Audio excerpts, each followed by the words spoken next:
Sejam bem-vindos ao programa Palestra na Fraternal. É com imensa alegria que estamos recebendo a palestrante Helenice Cavalcante, com o tema Agradecer Sempre. Palestra na Fraternal, sempre com temas ligados à doutrina espírita.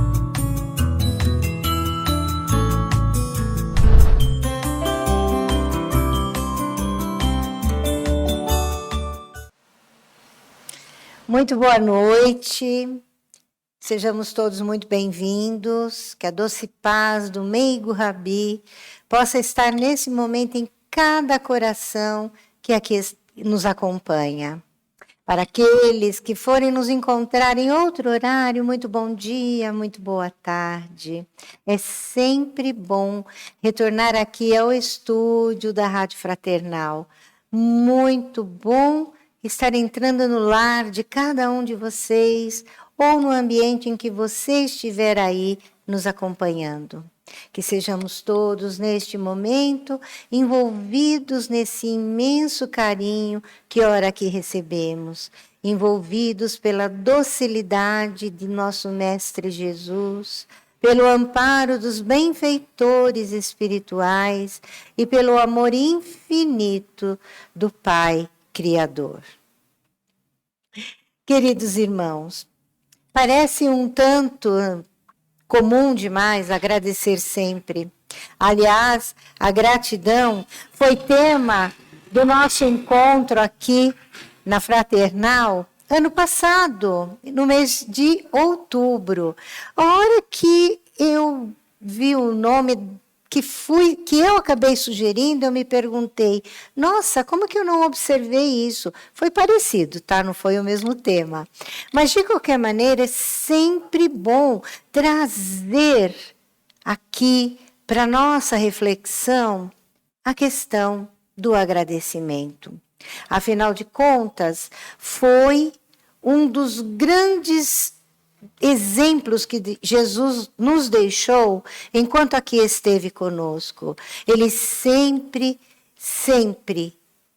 que possível mostrava aos seus seguidores a importância de ser grato. Ele próprio, quando necessitava de algo, ele nem precisaria pedir, ele mesmo providenciaria, mas ele pedia para que eles, todos que o seguissem, sentissem-se extremamente úteis e, por que não dizer, necessários. Ele assim o solicitava e agradecia. E como não dizer que ao ensinar como orar, ele não deu um método de oração. Eles pediram, ensina-nos, Senhor, a orar. E ele então demonstra aquela união que nós precisamos entender, abstrair, aquela união com o Criador, porque somos seres espirituais, numa experiência terrena, temporária, e essa experiência é espiritual. Por mais que muitos digam, nós estamos vivendo uma experiência terrena. Gente, ela só está terrena. Porque quem vivencia é o Espírito. A matéria, essa bênção, essa grande oportunidade que nós recebemos através da reencarnação, é temporária. Mas esses ensinamentos de Jesus jamais, esses sempre existiram e vão existir para toda a eternidade. Portanto, queridos irmãos, quando Paulo começa o seu trabalho de edificação das suas igrejas, naqueles locais onde ele queria levar a mensagem cristã, ora, sempre orientado por Jesus. Ele em Éfesos, aquela cidade tão importante, numa região onde a representação romana era muito intensa. Lá, quando ele cria um núcleo, a que é chamada a Igreja dos Ensinamentos do Cristo, ele, num dos ensinamentos, na carta que ele envia posteriormente, na epístola assim conhecida aos Efésios, no capítulo 5, versículo 20, peço licença para ler, ele diz: dando sempre graças a Deus por tudo em nosso Senhor Jesus Cristo. Nessa carta, particularmente nesse capítulo, nessa citação, existem aí muitas advertências do apóstolo dos gentios, como ele era conhecido. Muito verdadeiramente ele demonstrava ali o seu potencial de fé.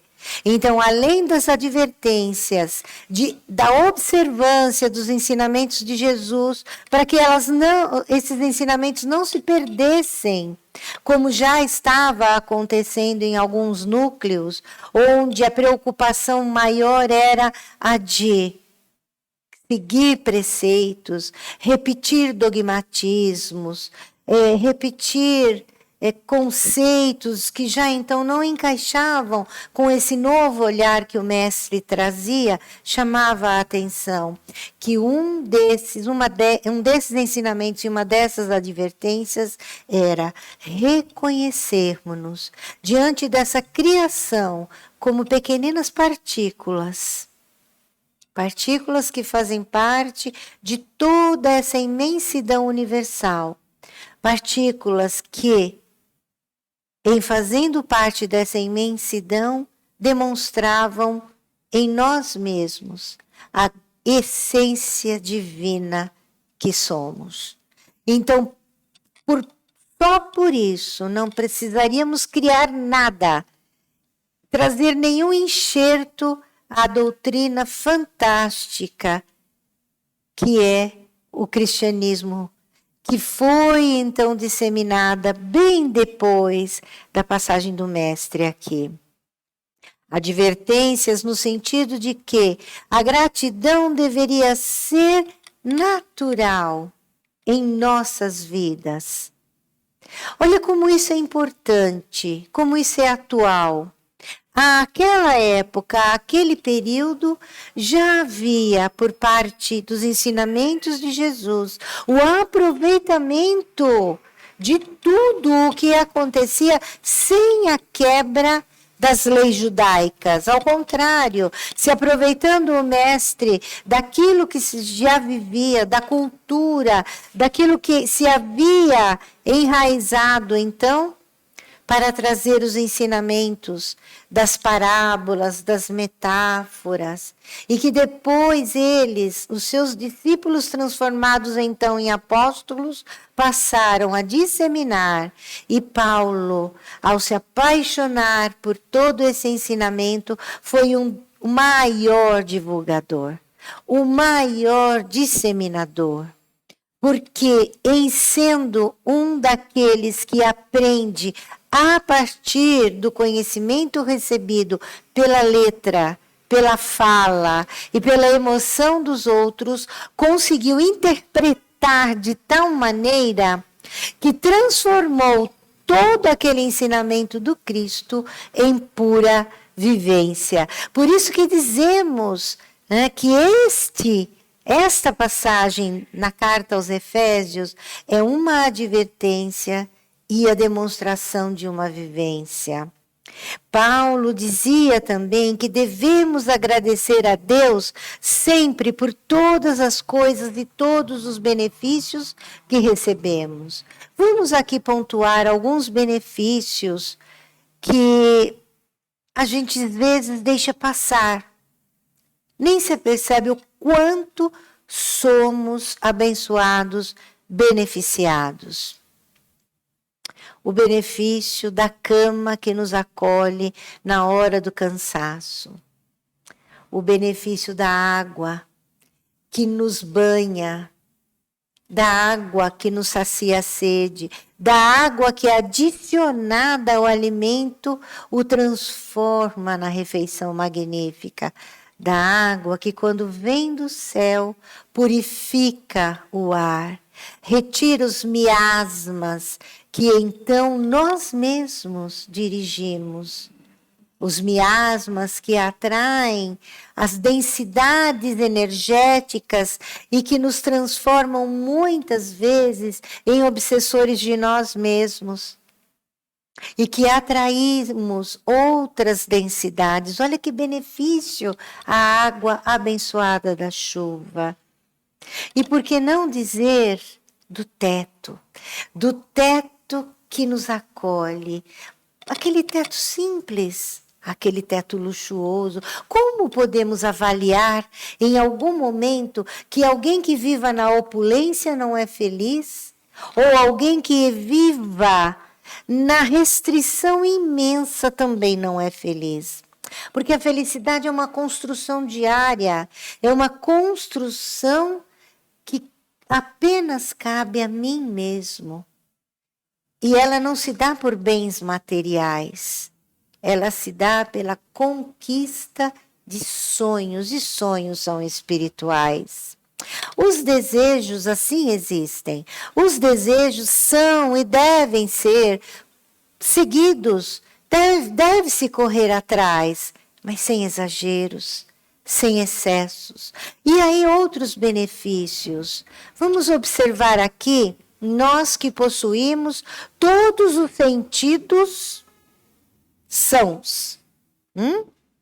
Audição, visão, paladar, tato, percepções como o senso, o critério.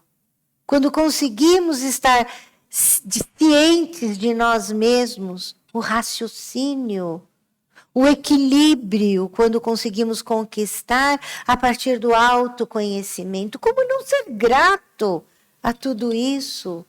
Como não ser grato à ciência que possibilitou-nos estar aqui hoje com uma gama de benefícios que atendem aquelas sequelas que trazemos neste corpo físico fantástico. Outro motivo de gratidão, outro motivo de dizer obrigada, Criador nosso de todos os tempos.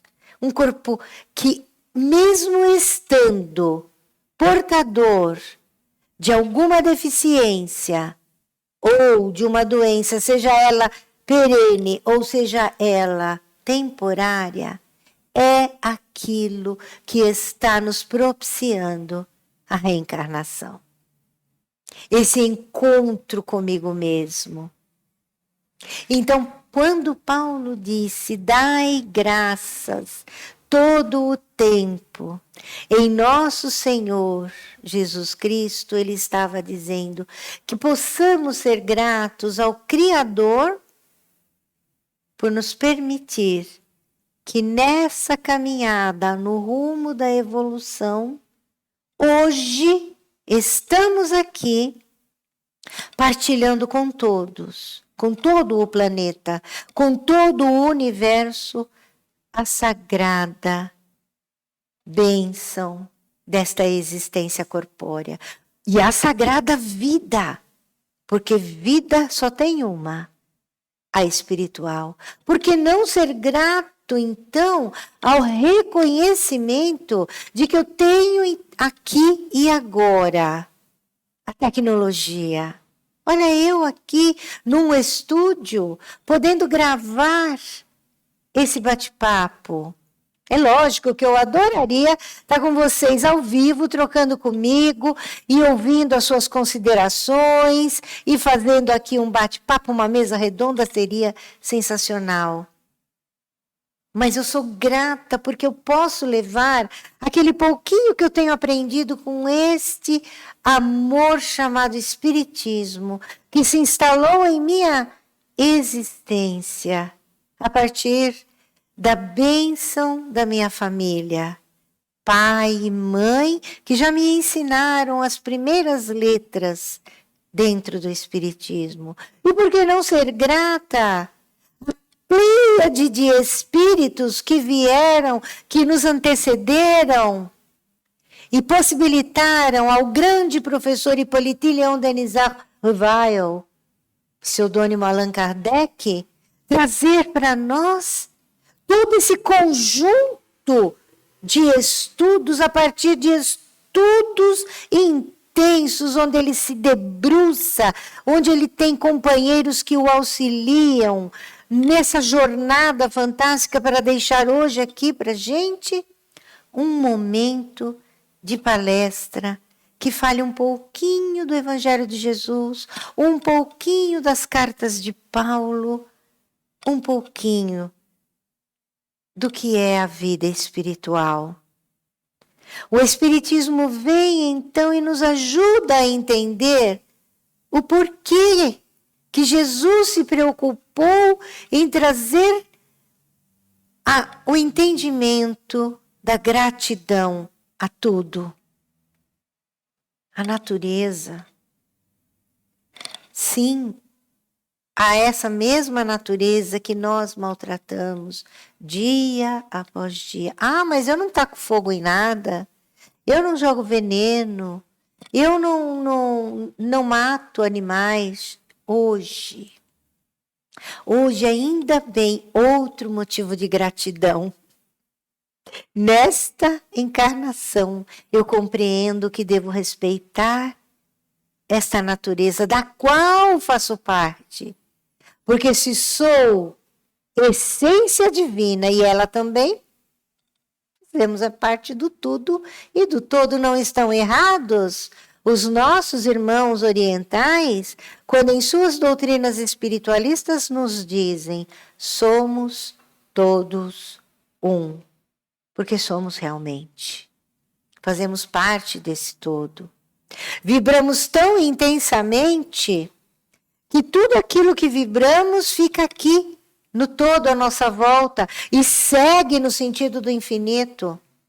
De tal maneira que podemos captar energeticamente, na nossa sensibilidade, ora, mediúnica.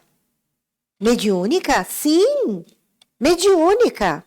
Porque segundo o grande codificador Allan Kardec, na segunda obra da codificação espírita, o Livro dos Médiuns, todos, sem exceção, somos médiuns.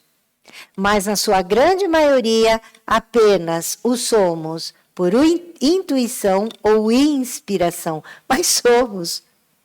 Uma pequena porcentagem é médium ostensivo. Então, sim, ser gratos por essa mediunidade que me ajuda a perceber, através da sensibilidade, a grandeza do mundo espiritual.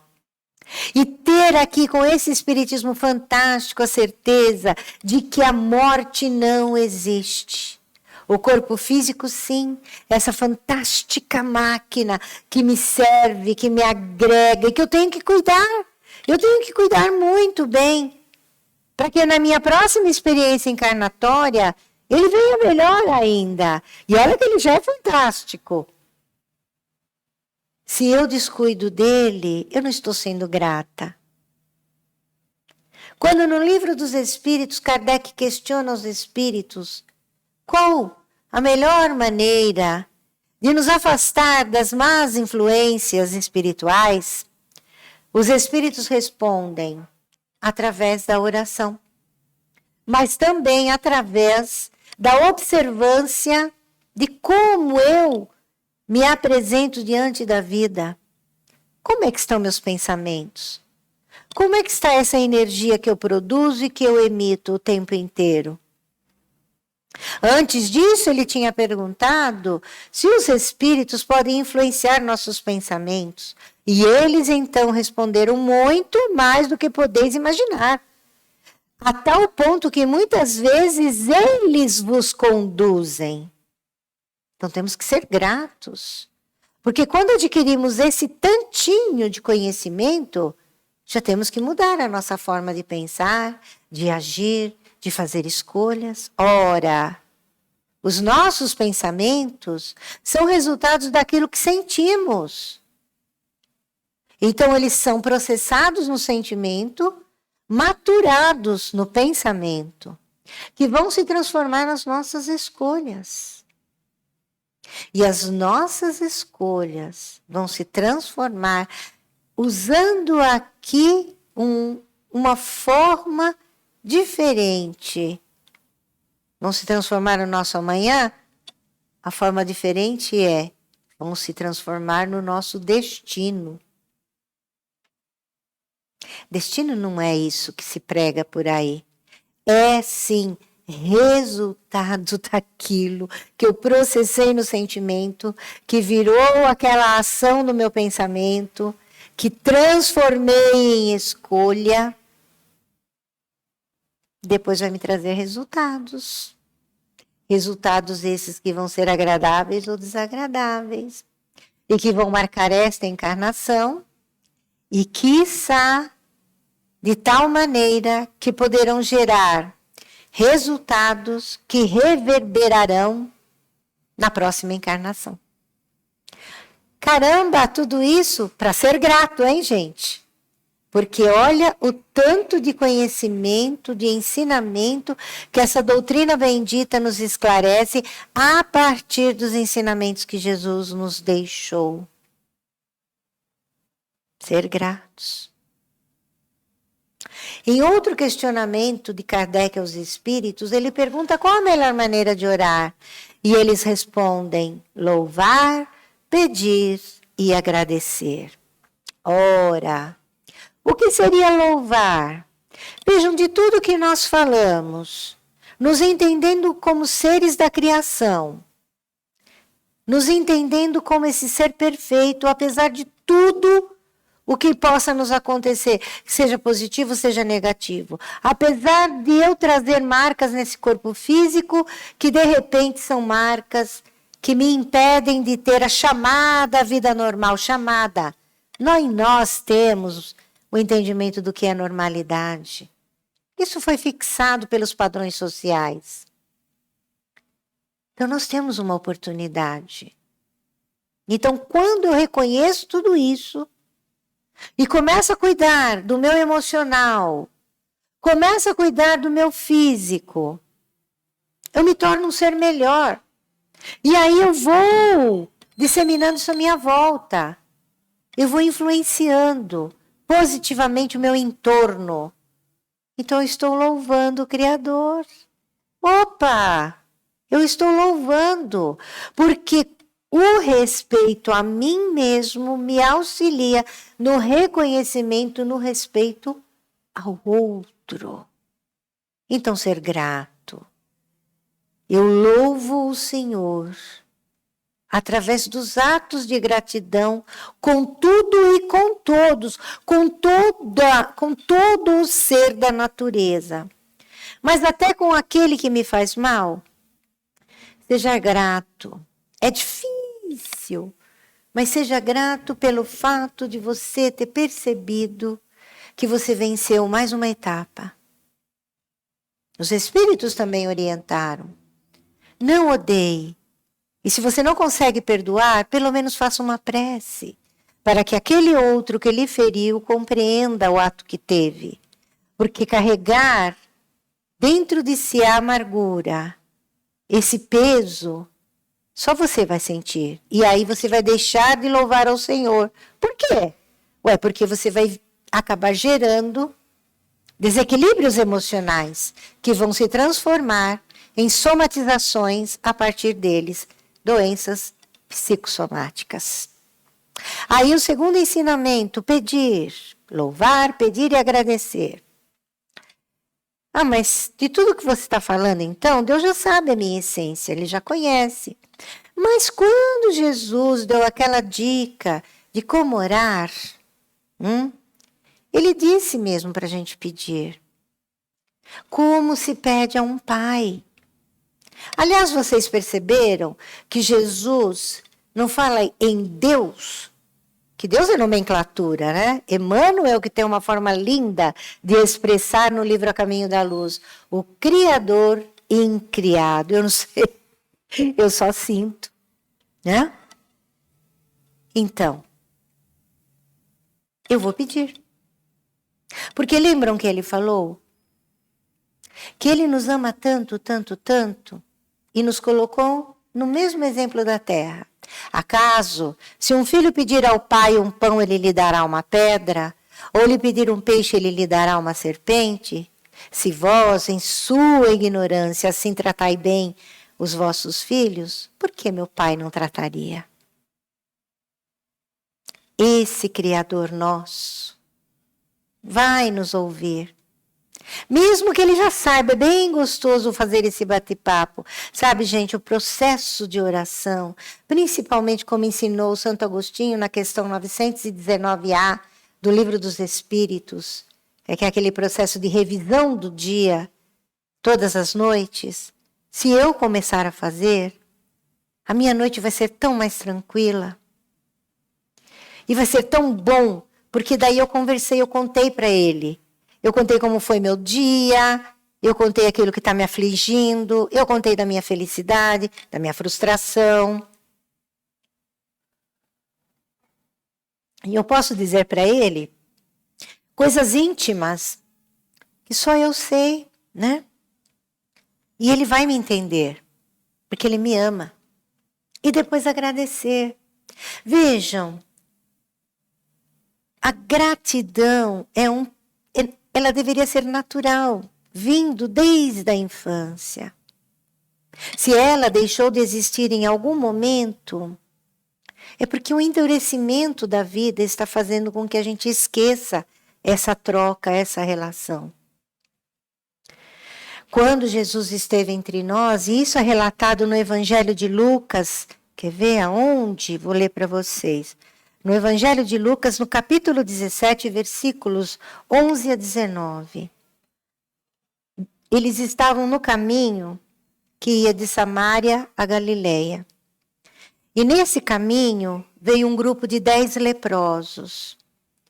Quando perceberam Jesus, eles não se aproximavam de ninguém, porque era proibido, né? E as pessoas os reconheciam porque eles usavam uma capa. Então, quando perceberam, todos os discípulos pararam, assim como Jesus, em respeito àqueles homens.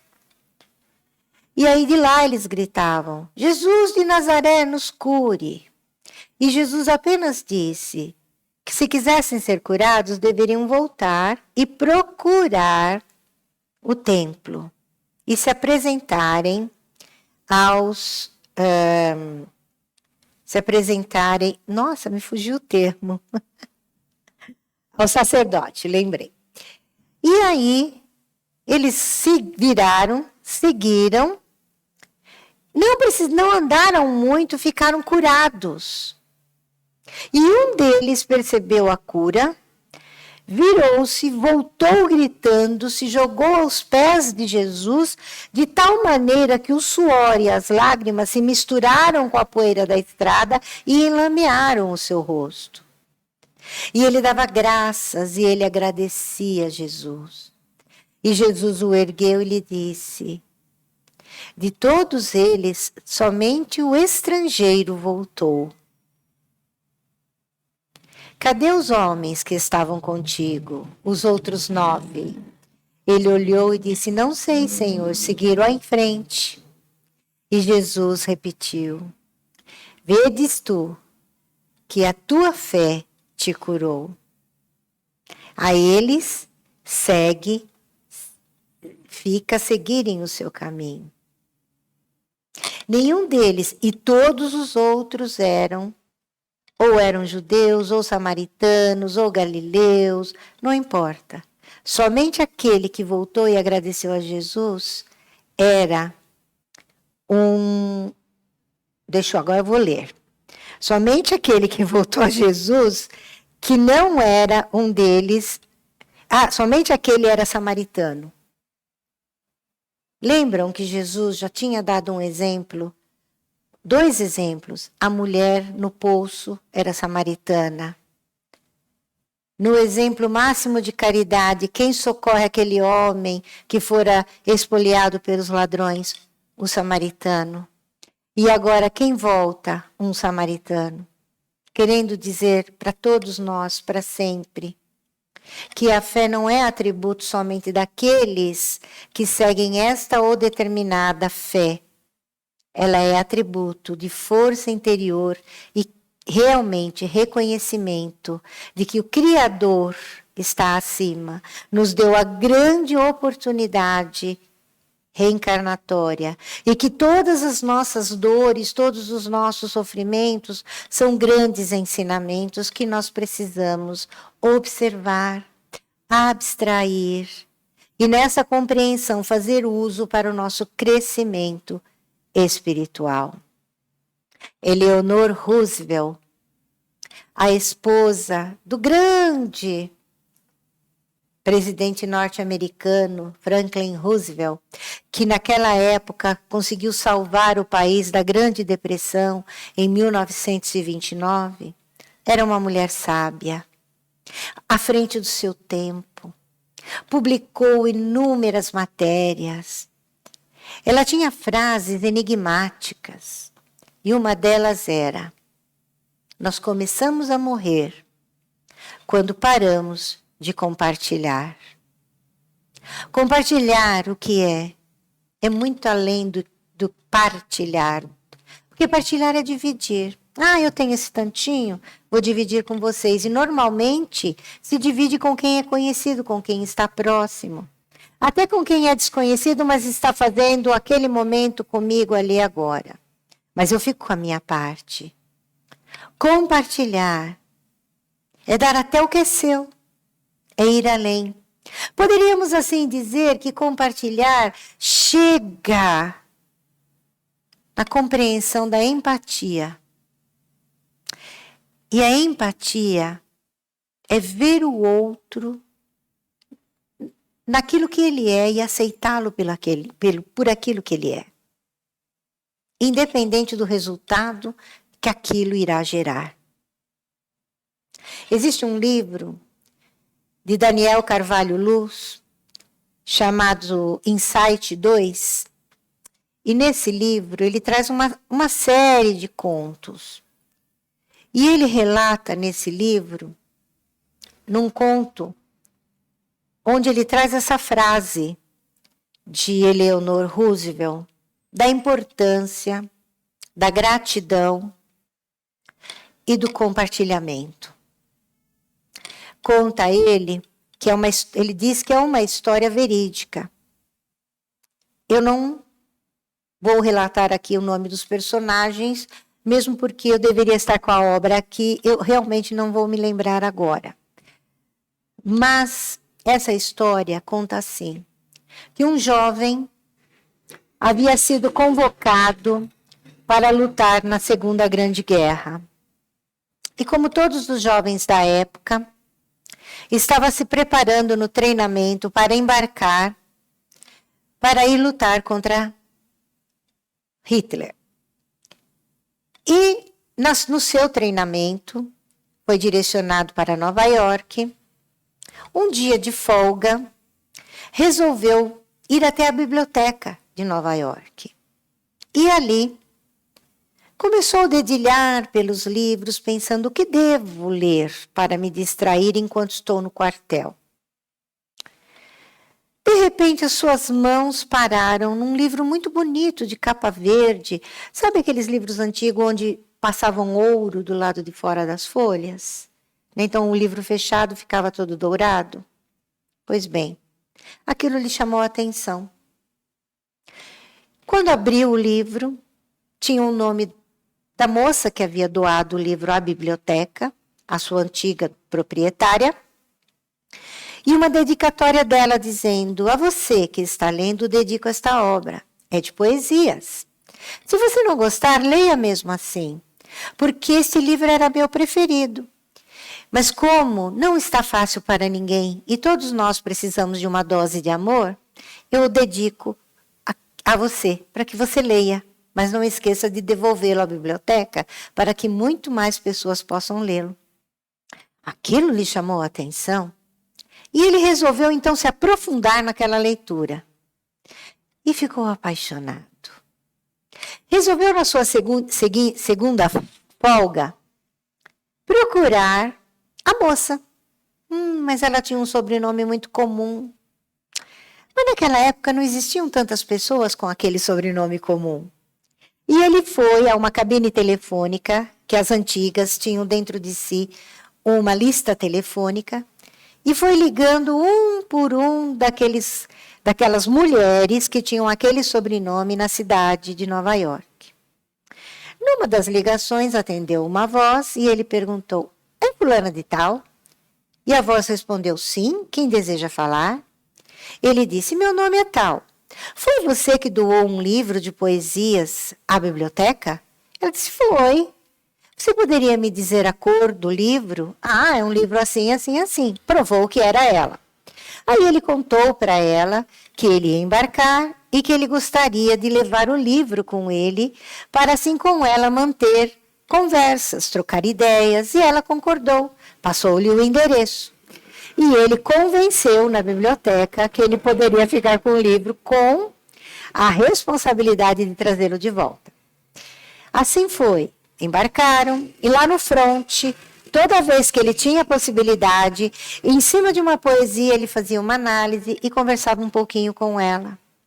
E em cada conversa ele dizia para si mesmo: estou me apaixonando. Um dia ele revela o seu amor. E ela, quando responde a carta, ela diz para ele que também estava apaixonada.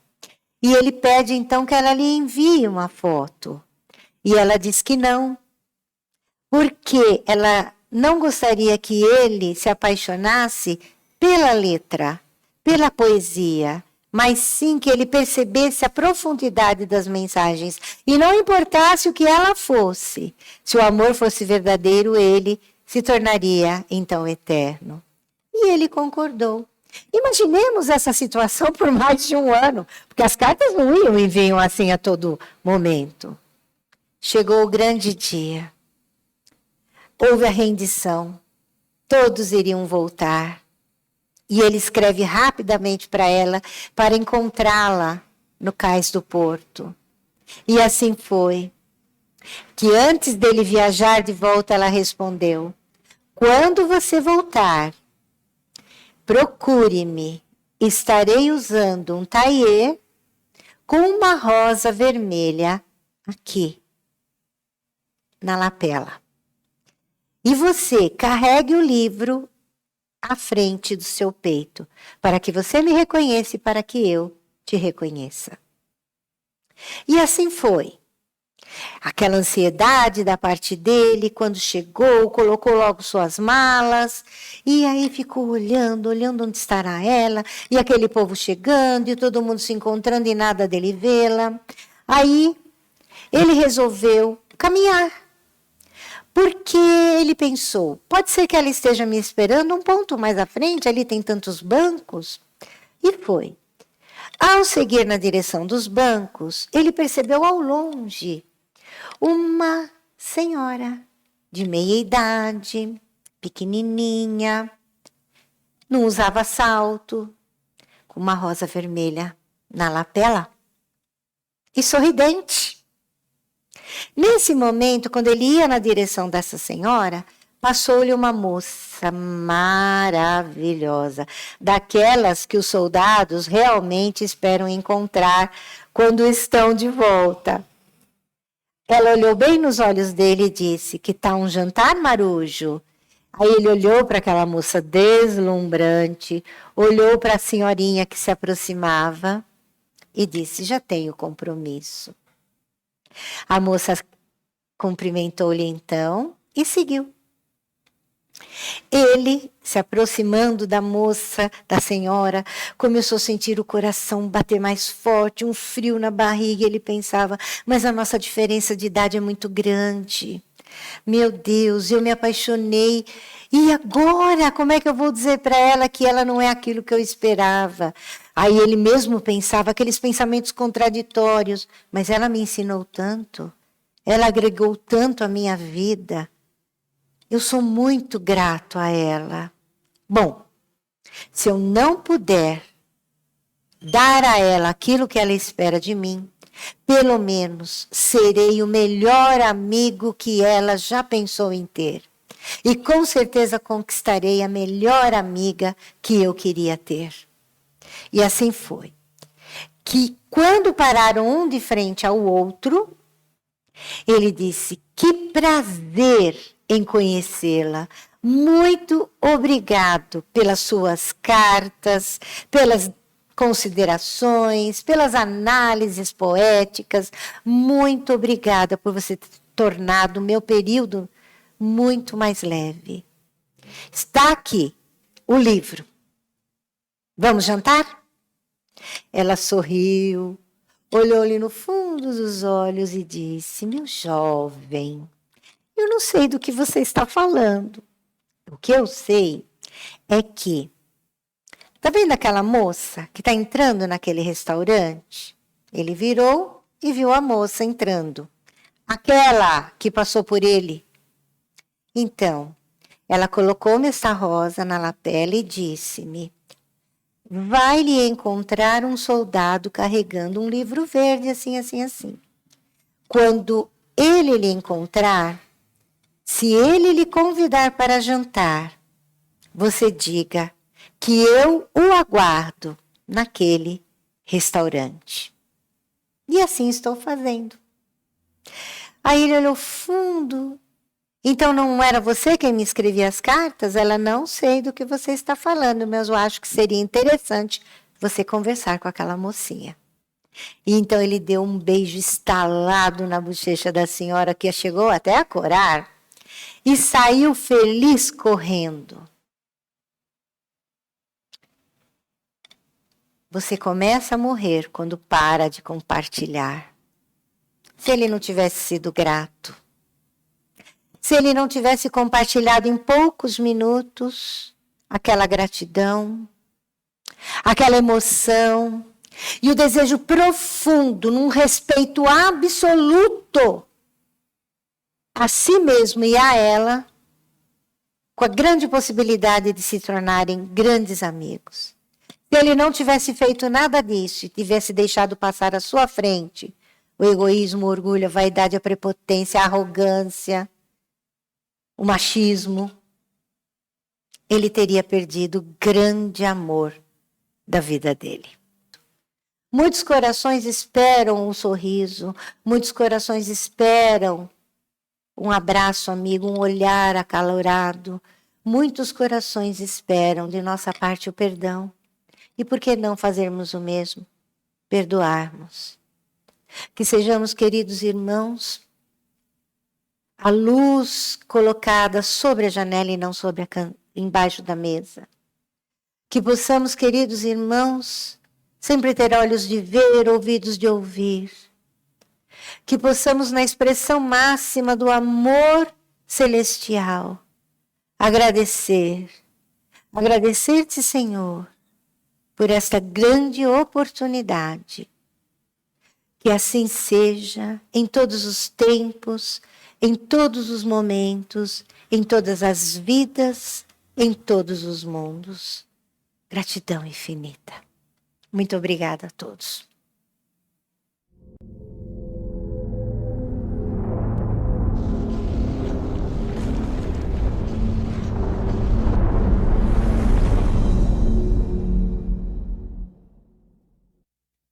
Acabamos de apresentar mais um programa Palestra na Fraternal. Sempre uma palestra diferente com temas ligados à doutrina espírita. Assista pelo YouTube, pela TV Fraternal e também no Facebook. Ouça pelo aplicativo da Rádio Fraternal e pelo site fraternal.net.br.